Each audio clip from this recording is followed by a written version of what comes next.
Hello बच्चों, welcome back to let's do chemistry channel. तो बच्चों कैसे हो? I hope you all are good. Okay, तो बच्चों जैसा कि अब आपको पता ही है कि क्लास 12 जैव अणु हम चल रहा है, ठीक है। तो जैव अणु का आज लेक्चर नंबर 3 है, नहीं 3 हो चुका, 4th है। ओके यस, तो 4th वाले में जो हम डिस्कस करने वाले हैं वो आपको मेरे पीछे दिख रहा होगा। ओके तो आज हम बात करेंगे कौन शुगर होता है, कौन नॉन शुगर होता है। शुगर तो आप जानते हैं, कौन मीठा होता है, कौन मीठा नहीं होता। ये वाला मीठा नहीं है, ध्यान देना, ठीक है। ये वाला मीठा है जो टेस्ट में मीठा होता है, ठीक है। तो जैव अणु का बहुत ज़्यादा फेवरेट टॉपिक है ये, ठीक है।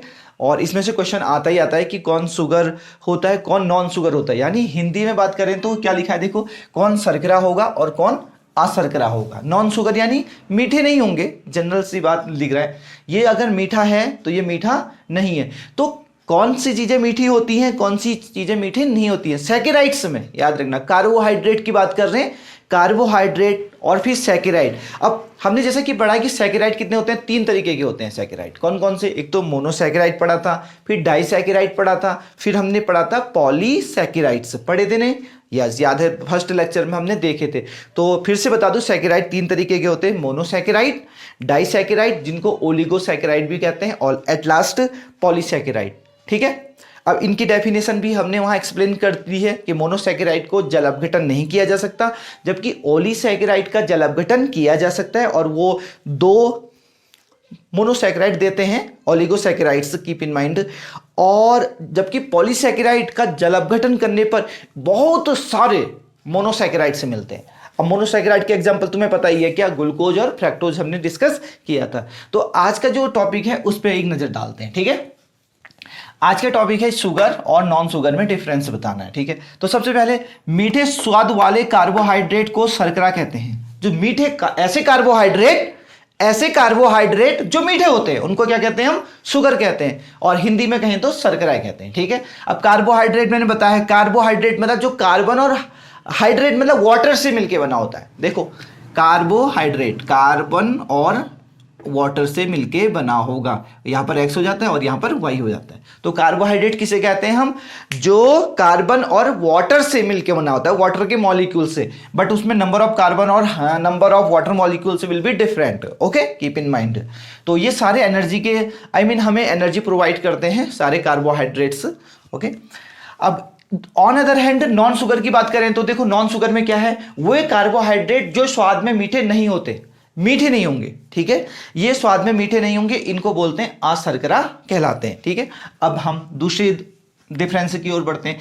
क्रिस्टल प्रकृति के होते हैं, क्रिस्टल प्रकृति के, जैसे तुमने क्रिस्टल देखे होंगे ना, जैसे नमक के क्रिस्टल, ओके यस। अगर और ये अक्रिस्टली होते हैं, क्रिस्टल नहीं होते जनरल, ठीक है। क्रिस्टल और अक्रिस्टल, नाम भी सुना होगा, क्रिस्टल वाला कॉलगेट है ना, ऐसा कॉलगेट में भी क्रिस्टल्स आते हैं।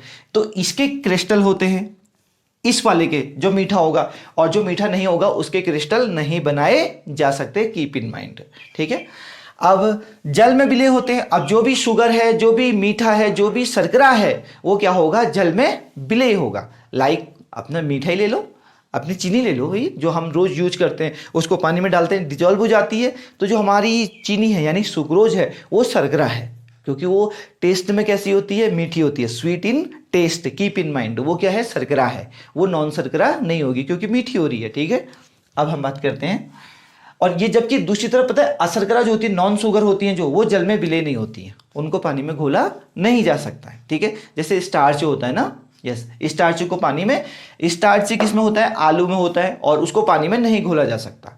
लेकिन स्टार्च का जब जल अपघटन किया जाता है तो वो किस में बन जाते हैं? फिर वो ग्लूकोज बन जाते हैं। फिर उस, जैसे कि तुमने देखा होगा, कच्चा आलू तुमने खाया, वो कैसा होता है? मीठा होता है? बिल्कुल भी नहीं होता है। लेकिन जब तुमने उसको पका दिया, ठीक है, तो पकाने के बाद उससे क्या हो जाए? मीठा होता है ना। ऐसा क्यों हुआ? ये तो मैजिक हो गया, क्या, the beauty of the chemistry, है ना। ऐसा इसलिए हुआ क्योंकि तुमने स्टार्च का जल अपघटन कर दिया, और स्टार्च का जल अपघटन करने के बाद क्या मिला आपको? आपको मिला मोनोसैकेराइड्स, यानी ग्लूकोज के बहुत सारे मॉलिक्यूल्स। ओके, तो अब यहां पर देखना, सभी मोनोसैकेराइड्स तथा डाइसैकेराइड्स शर्करा होती हैं। ओके, मतलब कि सारे मोनोसैकेराइड लाइक फ्रक्टोज, ग्लूकोज, और डाइसैकेराइड सुक्रोज, ये 3 के 3 क्या होंगे? शुगर होंगे, यानी मीठे होंगे, ठीक है। ऑन अदर हैंड जो सभी पॉलीसैकेराइड से क्या होती है, नॉन शुगर होती है, यानी मीठी नहीं होती, नॉन शुगर। ओके, तो मैंने भी बताया भी था कि सैकेराइड कितनी होती है, there are 3 type of the saccharides. पहली मोनोसैकेराइड, डाइसैकेराइड, और डाइसैकेराइड के अंतर्गत ओलिगोसैकेराइड भी आते हैं, यानी ओलिगोसैकेराइड के क्लासिफिकेशन है डाइसैकेराइड, ट्राइसैकेराइड, टेट्रासैकेराइड, पेंटासैकेराइड। ओके, उसके बाद आया पॉलीसैकेराइड। ओके, तो पॉलीसैकेराइड जो होते हैं वो सारे क्या होते हैं, वो नॉन शुगर होते हैं, यानी वो मीठे नहीं होंगे स्वाद में। ठीक है, और पॉलीसैकेराइड का एग्जांपल क्या हुआ, पॉलीसैकेराइड ऐसे सैकेराइड होते हैं जिनका जल अपघटन करने के बाद वो बहुत सारे मोनोसैकेराइड देते हैं, like starch is a polysaccharide. अगर पॉलीसैकेराइड स्टार्च का तुमने क्या किया, जल अपघटन किया यानी हाइड्रोलिसिस किया, तो पता है क्या मिलेंगे, बहुत सारे ग्लूकोज मॉलिक्यूल से मिल जाते हैं। अब ग्लूकोज मॉलिक्यूल से क्या होते हैं, मीठे होते हैं, है ना, लेकिन ये रियल में क्या होती है, शुगर नहीं होती, लेकिन जल अपघटन करने के बाद ये क्या हो जाती है, फिर मीठी बन जाती है। Okay, keep in mind, but polysaccharide is not a sugar, keep in mind. अब पर चलते हैं एट लास्ट एग्जाम्पल। ओके, शर्करा कौन कौन सी है, एक तो ग्लूकोज है, फ्रक्टोज है, सुक्रोज है, लैक्टोज है, माल्टोज है। इन सबकी हमने अपने YouTube चैनल पे बात कर रखी है। माल्टोज माल्टा में होता है जैसे बात कर रखी है, ठीक है। लैक्टोज किस में होता है, लैक्ट मतलब दूध होता है, दूध में जो मीठापन होता है, दूध में जो सैक्रोन होता है, सैक्राइड्स होता है, सैक्राइड में ना चीनी होता है, ठीक है, मीठापन, तो वो किसकी वजह से होता है, लैक्टोज की वजह से होता है। तो दूध में भी क्या होता है, लैक्टोज होता है, और लैक्टोज एक शुगर है, यानी वो वाटर सॉल्यूबल है। ऑन अदर हैंड सुक्रोज तो मैंने बताई है, गन्ने में होता है ना। अगर उसका तुमने जल अपघटन किया तो क्या क्या मिला था, इससे पहले वाली वीडियो में हमने बात करी थी, एक तो ग्लूकोज और दूसरा क्या मिला था, फ्रक्टोज मिला था। ओके, अब हम चलते हैं, ग्लूकोज का तो आपको पता ही है, और फ्रक्टोज, ग्लूकोज किस में होता है, ग्रेन्स में होता है, फ्रक्टोज किस में होता है, फ्रूट्स में होता है, ठीक है, इसे ध्यान में देना। चलो अब अशर्करा यानी नॉन शुगर का एग्जांपल देख लेते हैं, ठीक है। ये स्टार्च है और यहाँ क्या है, सेलुलोज है। स्टार्च किस में होता है, आलू में होता है ना, यस। स्टार्च आपने कच्चा आलू खाया है, खाया होगा, मीठा होता है, कमेंट करके जरूर बताना कि खाया कि नहीं खाया कच्चा आलू, ठीक है। कच्चा आलू मीठा नहीं होगा, ठीक है, लेकिन पकाने के बाद वो क्या हो जाएगा, उस स्टार्च का क्या हो जाएगा, जल अपघटन, और वो फिर मीठा होने लगेगा। वो क्यों हुआ, क्योंकि जो पॉलीसैकेराइड्स है उसका जल अपघटन करने के बाद उसमें मोनोसैकेराइड क्रिएट हो गए। मोनोसैकेराइड मीन्स ग्लूकोज क्रिएट हो गया। अब ग्लूकोज तो मीठा होता है ना, यस। तो ये एग्जांपल है, सेलुलोज भी है। ओके, अब आई बात, इसमें जो स्वीटनेस है ना उसका कंपैरिजन है एट लास्ट। तो इसमें कंपैरिजन में देखना, सुक्रोज 100 टाइम्स मीठा होता है ना, ग्लूकोज 74 टाइम्स, और फ्रक्टोज देखो सबसे ज्यादा जो मीठा है ना इन सब में कौन है, फ्रक्टोज है, 173।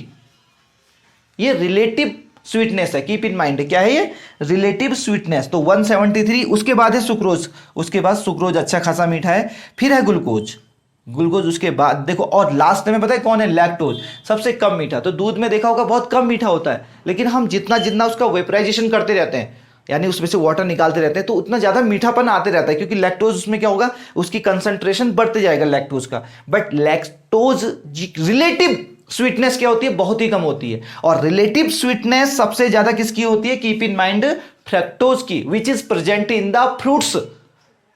फ्रक्टोज किस में होता है, फ्रूट्स में होता है। देखो फ्रक्टोज, अगर फ्रक्टोज एफ से याद रखना, ठीक है, फ्रूट्स फ्रक्टोज, ओके।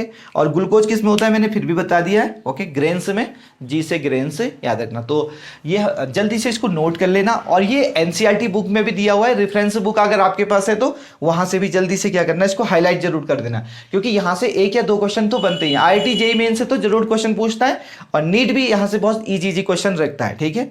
रिलेटिव जो स्वीटनेस है यहाँ से तो कोई क्वेश्चन नहीं आता, कीप इन माइंड। ये मैंने जस्ट जो डेटा कलेक्ट किया है ये केवल नॉलेज के लिए है, ठीक है, यहाँ से कोई इंफॉर्मेशन नहीं पूछी जाएगी, बट ये इंफॉर्मेशन जरूर पूछी जाएगी। ओके, तो keep in mind, don't forget all these the difference between the sugar and non sugars. Okay बच्चों, तो बच्चों ये वीडियो कैसी लगी, और इससे पिछली वीडियो आपने देखी नहीं देखी, ये प्लीज कमेंट करके जरूर बताइएगा। और अगर चैनल पे बिल्कुल नए हैं तो बटन दबा के जाना, और काला बटन उसके बाद दबाना, क्योंकि बेल आइकन भी दबना चाहिए, ताकि जो हमारी अच्छी अच्छी वीडियो आएंगी ना उसका इन्फॉर्मेशन आप तक पहुंच सके। तो मिलता हूं एक नेक्स्ट वीडियो में, अगला टॉपिक के एक जैव अणु का ही टॉपिक होगा। ओके, तो वेट कीजिएगा और keep watching, be curious, happy learning. जय हिंद, जय भारत।